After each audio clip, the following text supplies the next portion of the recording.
Hello Gautam, so good to see you. Hello. आपकी journey खत्म हो चुकी है, किस तरह की रिस्पॉन्सेज अभी बाहर से मिल रहे हैं आप लोग आपको? यार मुझे बहुत प्यार मिल रहा है बाहर से, ऑनेस्टली इतना मैंने एक्सपेक्ट भी नहीं किया था। बहुत प्यार, बहुत मैसेजेस, बहुत डीएम, बहुत कोलाजेस बन रहे हैं, बहुत चीज़ें। I am very happy. I think कुछ ना कुछ अंदर ठीक ही किया होगा। आई थिंक जो लोग इतना प्यार दे रहे हैं, और बाकी लोगों का मैं देख रहा हूँ कि उनको अजीबोगरीब बोला जा रहा है। तो बट या आई think I am blessed. I think जो इतना प्यार मुझे मिल रहा है लोगों का। जिस तरह से सलमान सर ने आपका नाम लिया, उसके पहले सलमान सर थोड़ा खेल रहे थे हम्म। शालीन के साथ, टीना हम्म। के साथ। तो क्या क्लिक हुआ जब आपका नाम लिए कि कंफर्म है कि क्या है? नहीं, वो मजाक कर रहे थे, खेल रहे थे वो। आई थिंक वो करते हैं कई बार। बट उन्होंने जब मेरा नाम लिया उसके बाद भी किसी को नहीं लगा था कि मैं जाऊंगा। इवन सौंदर्या भी बहुत वो थी कि नहीं, इस बार कोई नहीं जाएगा इन स्टफ। बट जब बिग बॉस की आवाज़ आई मुझे कि आपके पास कुछ आखिरी क्षण है जब आप घर वालों से विदा लीजिए और मेन दरवाजे से आप बाहर आइए, तब एवरीथिंग जस्ट गॉट फ्रीज। और मैं सिर्फ फ्रीज और जोन्ड आउट हो चुका था। मुझे नहीं पता उसके बाद क्या हुआ, कैसे हुआ। जब तक मैं वैनिटी में पहुंचा तब तक सब कुछ एकदम ब्लैंक ब्लैंक हो गया था मेरे लिए। इसके पहले एक बार और सलमान सर ने आपके साथ खेला था कि आप ही हो रहे हो, जिसमें शालीन आपसे गले मिल रहे थे। सब सलमान सर ने भी बोला, सब लोग ने बोला कि ये एक फेक रिएक्शन था शालीन का। वैसे जब असली में आप एविक्ट हो रहे थे तो उस समय किसी का फेक रिएक्शन लगा आपको? यार मुझे उस समय अपना ही रिएक्शन देखने का होश नहीं था। तो बाकियों का तो रिएक्शन, क्योंकि शालीन जब वो पहला वाला था तब मैं कहीं ना कहीं थोड़ा सा मेंटली प्रिपेयर था, क्योंकि 2 दिन पहले आई थिंक करण जौहर ने जो भी बात हुई थी हमारी, वो फेक रियल। तो मुझे लगा था, क्योंकि मैं इतना फ्रस्ट्रेट था कि ठीक है जाना है तो चलते हैं यार। तो मैं कहीं ना कहीं वहाँ पे प्रिपेयर था, इसलिए मैं उठ के चला गया था। तो मुझे इतना फ़र्क नहीं पड़ा उस टाइम पे। बट इस टाइम पे थिंग्स वो डिफरेंट। मैं एक्सपेक्ट नहीं कर रहा था, क्योंकि मैं जब जोन आउट हुआ तो मुझे पता ही नहीं, मतलब मुझे पता नहीं मैं किस किस से गले मिला, किससे मेरी क्या कन्वर्सेशन हुई, क्या मैंने किसको बोला। I have no idea. ये मैंने अभी जब टेलीकास्ट देखा तो मुझे पता लगा कि अच्छा, मैं इससे भी मिला, मैं उससे भी मिला, मैंने सौंदर्या को गले मिला। लेकिन वो भी चीज़ दिखा दी गई कि मैंने उतनी शिद्दत से गले नहीं मिला। तो वो मेरे लिए बहुत स्टूपिड था यार, रिएक्शन घर वालों का। या आपका एक लव एंगल देखने को मिला था सौंदर्य के साथ। काफी लोगों का कहना है ये फेक है, काफी लोगों का कहना है ये रियल है। आप क्या मानते हैं? यार मैं कुछ फेक नहीं करता। आई थिंक मैं इतना अच्छा एक्टर नहीं हूँ कि 50 दिन 150 कैमरा के सामने एक फ़ेक चीज़ करूँगा। इतना बड़ा एक्टर हूँ नहीं मैं। तो मैंने जो किया मैंने दिल से किया। आई थिंक बाकी लोगों का सोचना अपना तरीका है। आई थिंक हमारे लिए ज़रूरी यही है कि हमारे जो आसपास हैं, हमारे जो माँ बाप हैं, हमारी जो फैमिली है, उनको चीज़ें पता होनी चाहिए, हमारे दोस्तों को चीज़ें पता होनी चाहिए। आई थिंक बाकी हमारी जो चीज़ों को वो बहुत जल्दी जज कर लिया गया। अगर ये 5वें 6ठे वीक में किया जाता तो शायद things would have been different. But तीसरे वीक में ही वो जजमेंट बना दी गई चीज़ों को लेके। तो I think it was too early to जज। और तब से 3 हफ्ते तक मैं यही पॉइंट प्रूव करे जा रहा था, और मुझे ये भी नहीं समझ आ रहा था कि ये इतना बड़ा मुद्दा क्यों है। ये दो लोगों की पर्सनल बात है। और एक बार उन्होंने बोल दिया कि सर है, रियल है, चीज़ें हैं, 2 बार 3 बार बोल दिया। लेकिन उसके बाद भी उन्हीं उसी चीज़ों के ऊपर प्रेशर हो रहा था, उन्हीं चीज़ों के ऊपर मुद्दे बन रहे थे। तो आई डोंट नो। या आपने घर में 7 हफ्ते बिताए, इसी के साथ साथ एक और लव एंगल शालीन और टीना का दिख रहा है। तो ये दर्शक को आप बता सकते हैं कि कितना जेन्युइन वो रिश्ता है? यार लव एंगल उसे नाम देना तो बहुत ख़राब है, बिकॉज कोई लव एंगल नहीं है वो। It's all on for camera. वो तो पहले दिन से सब घर वालों को भी पता है, जनता को भी दिख रहा है वो बाहर, कि the way Shaleen behaves, the way Tina behaves. I think वो दोस्ती है। आई थिंक दोस्त हैं, वो अच्छे दोस्त हैं, बन गए होंगे अच्छे दोस्त अब तक। बट लव एंगल नहीं है वो, किसी भी एंगल से लव एंगल नहीं है कि आप बोलते कुछ हो, करते कुछ हो। आपकी चीज़ें कुछ और पोर्ट्रे हो रही हैं, आपकी हरकतें कुछ और दिख रही हैं। मेरे हिसाब से वो जेन्युइन नहीं है। It's all fake, it's for the camera, it's for the PR strategies. यही मेरा मानना है। आपने ये सोचा था आप इतनी जल्दी एविक्ट हो जाओगे? मैंने नहीं सोचा था यार, किसी ने भी नहीं सोचा था। तभी I think I am still try to absorb that thing. मुझे लगा नहीं था कि मैं इतनी जल्दी जाऊंगा या इतनी जल्दी चीज़ें होंगी, क्योंकि अभी तो बहुत कुछ बचा था, बहुत कुछ करना था। 7 हफ्ते ही हुए थे, 50 दिन हुए थे। तो बहुत बहुत बहुत चीज़ें बची थी आई थिंक, और वो कहीं ना कहीं मुझे क्लोजर नहीं मिला। कुछ मुद्दे अधूरे रह गए अंदर। आई थिंक जब तक वो पूरे नहीं होंगे तब तक वो अंदर वो हलचल रहेगी। आपके हिसाब से कौन था जो आपसे पहले ही होना चाहता था या मीन्स हो सकता था? यार बहुत लोग हैं अंदर। आई थिंक अंकित हैं, सुम्बुल हैं, MC स्टैन है, इवन फॉर दैट नेम से एक निमृत है। क्योंकि वो क्या ही कर रही हैं अंदर, वो सिर्फ इधर उधर सहारा लेके बचे जा रही हैं हर वीक। उन्होंने ग्रुप पकड़ लिया, उसी के सहारे से उनको पहले वीक से बोले जा रहा है, कैप्टनसी के बाद से उनको बोले जा रहा है कि उनका ओरिजिनल स्टैंड कहाँ है। वो अभी भी वही है। अभी भी लास्ट वीकेंड के वार पे उनको बोला भी गया, 2-3 दिन एपिसोड देखे होंगे आप लोगों ने, उसके बाद भी वो वही है। तो I don't know, I think there are lot of people inside जो they don't deserve to be in the house and they are still there. I like people like Priyanka, Archana, Shiv. At least वो स्टैंड तो ले रहे हैं अपनी चीज़ों का, एटलीस्ट वो सामने से खेल रहे हैं। अगर फेवरेटिज्म चल रहा है तो वो कर रहे हैं, अपनी चीज़ों पे खेल रहे हैं। तो ऐसे लोगों का के लिए आई थिंक बिग बॉस बना है यार, कि अगर भीड़ का पार्ट तो आप बाहर भी बन जाते हैं यार। बिग बॉस में जुड़ने का मतलब ये है कि आप अपनी इंडिविजुअलिटी दिखा सकें, अपना स्टैंड दिखा सकें। अगर आप वो भी नहीं दिखा पा रहे जस्ट बिकॉज गेम में रहने के लिए कि आप फेमस हो जाएंगे, आपको पैसे मिलेंगे और व्हाटएवर, उसके लिए अगर आप अपने आप को ही भूल जाएं तो वो भी क्या गेम करोगे आप। लोगों का मानना ये भी है कि आपका इवेक्ट होने का एक ये रीज़न था कि आप प्रियंका से ज़्यादा दोस्ती कर रहे थे या प्रियंका के ग्रुप में गए, तो ये इसमें कितनी सच्चाई है? आई थिंक प्रियंका का कोई ग्रुप नहीं है। प्रियंका का ग्रुप सिर्फ प्रियंका और अंकित है। और मैं किसी ग्रुप का पार्ट नहीं बना शुरू से, और ना ही मैं ग्रुप में मैं भीड़ का पार्ट भी नहीं बनना चाहता, ना ही मैं कभी बनाऊँ अपनी ज़िंदगी में, चाहे वो बिग बॉस के घर में हो चाहे बाहर हो। आई थिंक मेरे को जो लोग अच्छे लगते हैं, जेन्युइन लगते हैं, I just talk to them. उसमें ग्रुप का पार्ट, भीड़ का part, I don't understand all that. अगर मुझे प्रियंका के साथ मेरी प्रॉब्लम्स रही हैं, मेरी आई थिंक सेकंड फाइट घर में प्रियंका के साथ ही हुई थी, जब उन्होंने मान्या का ज़बरदस्ती स्टैंड लिया था। तो बट मुझे वो लड़की पसंद है। आई थिंक वो कहीं ना कहीं अपनी स्टैंड ले सकती है, उसमें वो दम है अपने मुद्दों को सामने रखने का। वो किसी को प्लीज़ करने के लिए बिग बॉस में नहीं आई, इसलिए मुझे वो कहीं ना कहीं पसंद है लड़की। और I really appreciate her as a individual. लेकिन ऑफ कोर्स वो कहीं ना कहीं भटक जाती हैं कि वो अंकित के बारे में सोचती हैं ज़्यादा, और ताकि उनको समझाया भी गया है, उनको बताई भी बहुत चीज़ें गई हैं, उसके बावजूद भी अंकित को बचाने के लिए अगर आप अपनी गेम ख़राब कर रही हैं, अपनी चीज़ें ख़राब कर रही हैं, तो वो उनका पर्सनल कॉल है। बट मेरा यही है कि मुझे जो लोग पसंद हैं या जिनसे मुझे बात करना पसंद है, आई थिंक मेरे लिए I just go and talk to them. मेरी उसमें ईगो नहीं कम होती, और मुझे ऐसा लगता है कि उस घर में अगर बस चले तो सब अलग अलग एक कोना पकड़ लें और सब अपनी अपनी चीज़ों में बैठ जाएं अपने। उसके लिए हम उस घर में नहीं हैं ऑफ कोर्स। वहाँ 2 दिन बाद 2 दिन में दोस्ती होती है और 2 दिन में दुश्मनी होती है। तो that's a part of the game. और मैं प्रियंका के साथ किसी ग्रुप में नहीं था। और आखिरी में जो उन्होंने मुझे डिच भी किया, of course I reacted on that.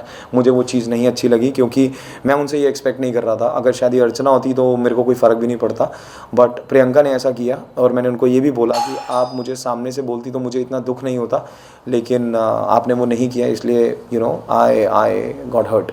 शालीन और आपकी बॉन्डिंग के बारे में जानना चाहिए। काफ़ी नोक-झोंक देखी हम लोगों ने, और आपकी दोस्ती भी हुई और सौंदर्य को लेके आपसे नोक-झोंक भी हुई उनकी, उसके बारे में कुछ बताओ। शालीन से मेरी दोस्ती थी शुरू से यार, we had a good bond. But धीरे धीरे जब वो अपने दोस्त की चीज़ों को ही ख़राब करने लगे, चाहे वो सौंदर्य हो चाहे वो बाकी भी कोई चीज़ हो, तो ऑफ कोर्स मैं नहीं हूँ कि मैं कैमरे के लिए या फेक रहने के लिए शालीन से दोस्ती रखूँगा।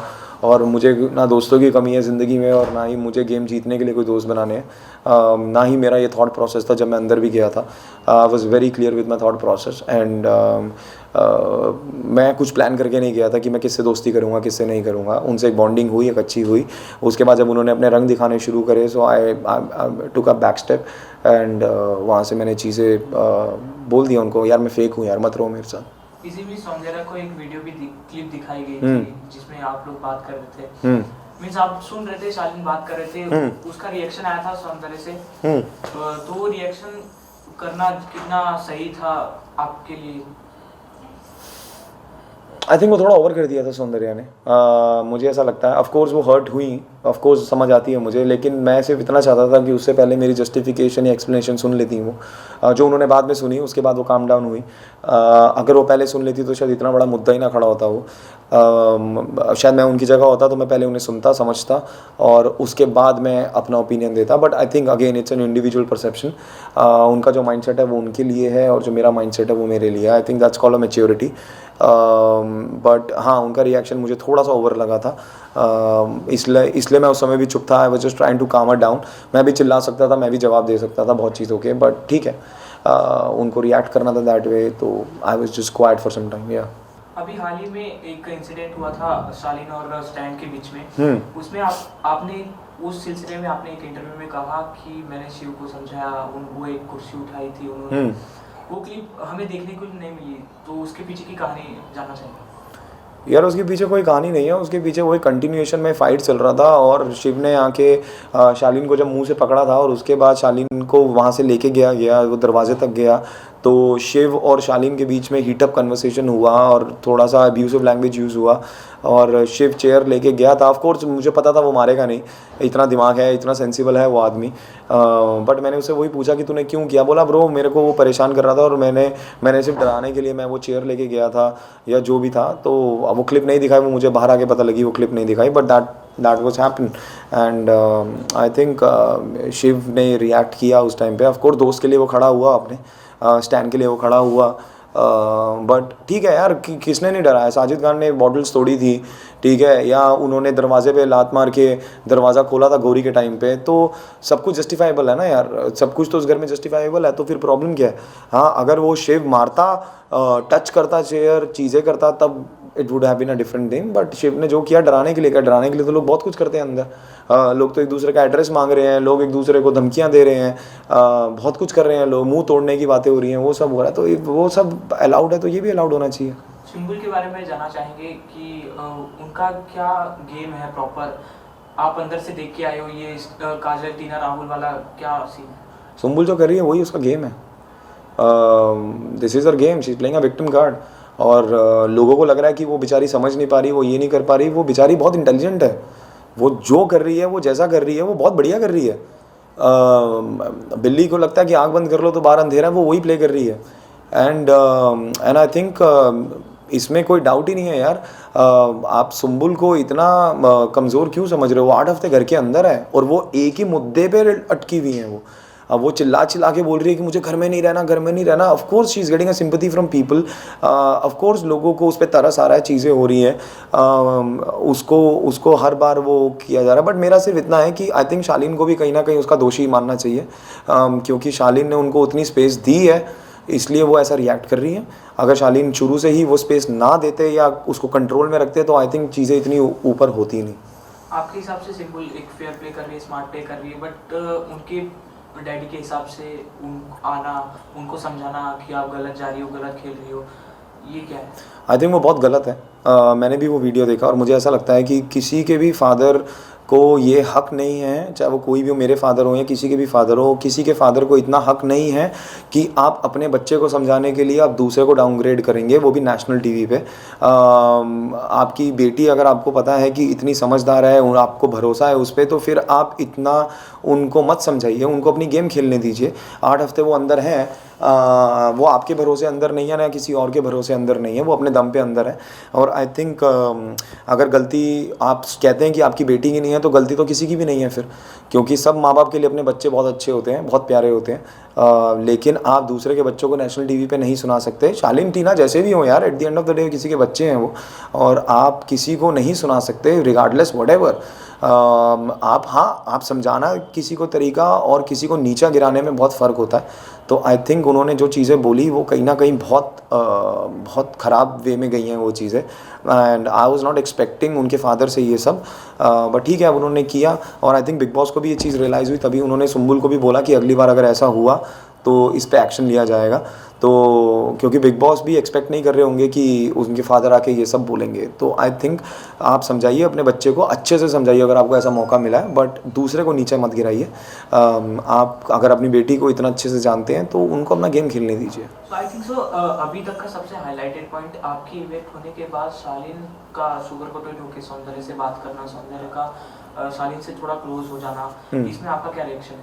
नहीं, वो क्लोज तो नहीं हुई ऑनेस्टली, जितना मैंने भी देखा मुझे तो कहीं क्लोज दिखी नहीं। ऑफकोर्स एक वो फ्रेंडशिप करने की कोशिश है या फ्रेंडशिप है, and it's a part of the game. इतना भरोसा है मुझे उस पर, आई ट्रस्ट है, what ever she is doing it's for a game. But the only thing जो मुझे तकलीफ़ हुई है, जो मुझे बुरा लगा इज़ वो मेरे फीलिंग्स, मेरे इमोशंस की वैलिडेशन शालीन से ले रही हैं, विच हर्टेड मी अ लॉट। बाकी आप जो भी करिए, आप बिग बॉस के घर में यार, आप गेम खेलने आई हैं, आप गेम खेलिए, बट वाई ओनली शालीन? अगर और भी लोग हैं, शिव भी है, स्टैन भी है, साजिद खान भी है, आप किसी और से दोस्ती बनाइए, टीना है, निमृत है, आप बाकियों से दोस्ती बनाइए, बट शालीन क्योंकि वो वही पीछे उनका हंसी मजाक कर रहा है, उनकी इमेज को ख़राब कर रहा है वो, तो अगर ये बात उनको जल्दी समझ आ जाएगी तो बहुत बेहतर है उनके लिए, अदरवाइज गॉड विल हेल्प। कोई एक person after the big boss जिससे आप कभी नहीं मिलना चाहते? शालीन बनॉट। कोई स्मार्ट प्लेयर जो अभी तक सबसे अच्छा खेल रहा है बिग बॉस में? शिव ठाकरे। किसके जीतने के चांसेस सबसे ज़्यादा है? शिव ठाकरे। ये एक उस मुद्दे से आप बोल रहे हैं कि वो बिग बॉस विनर रह चुके मराठी? नहीं, मैं उस मुद्दे से कह नहीं रहा, मैंने उस इंसान को 50 दिन देखा है and he knows the game very well. Of course उनके पास एक्सपीरियंस है, वो उसका फुल यूज़ कर रहे हैं, अपने एक्सपीरियंस को राइट वे में यूज़ कर रहे हैं। अभी भी रिसेंट कैप्टनसी के टास्क में मैंने देखा कि उन्होंने अपना महामंत्री बना लिया अर्चना को, क्योंकि उनको पता है कि अर्चना ही सबसे ज़्यादा हार्ड टाइम देंगी उनको, उन्होंने उन्हीं को बना लिया अपना महामंत्री। That's called a smart move. मैंने ये भी सुना कि प्रियंका को उन्होंने नॉमिनेशन से बचा लिया, that's again a smart move. और उसकी जगह अंकित आए नॉमिनेशन में, so that's a very smart move by Shiv Thakare. अगर शायद मैं ये करता तो कहीं ना कहीं मुझे फेक बोला जाता, बट वो शिव ने किया तो of course it's a wonderful thing for people. But मुझे ऐसा लगता है कि Shiv played it well, I think, and he is a smart player. So वो ऑडियंस जो आपके 7 हफ्तों के जर्नी से काफ़ी खुश है और आपके इवेंट होने पे काफ़ी सैड भी है, आपको वापस देखना चाहती है बिग बॉस के घर में, क्या ये पॉसिबल है एज अ वाइल्ड कार्ड? यार मेरे को कोई आइडिया नहीं है, I think honestly, of course अगर ऐसा होता है तो I will be very happy. अगर मुझे वाइल्ड कार्ड ऐसा अंदर मैं जाता हूँ वापस, तो बहुत चीज़ें बची हैं, बहुत उधार चुकाने हैं लोगों के, बहुत कर्जे पूरे करने हैं अंदर जाके, तो आई थिंक अगर वैसा एक अपॉर्चुनिटी मिलेगी, of course I will go inside and I will play my game, तो लोगों को अच्छा लगेगा। आई थिंक जितना प्यार आपने अभी तक दिया, आई थिंक इतना ही देते रहिए और आगे भी और दीजिए, ताकि हम मिल के लोगों की थोड़ी सच्चाइयाँ बाहर निकाल सकें। Thank you. Thank you. But this is यार love, thank you for all the love and support यार गाइस, जितना भी आपने दिया मुझे घर के अंदर, और just keep praying that I will go as a wild card in, और उसके बाद I will screw few people happiness, और वहाँ से देखते हैं आगे क्या होगा। Thank you.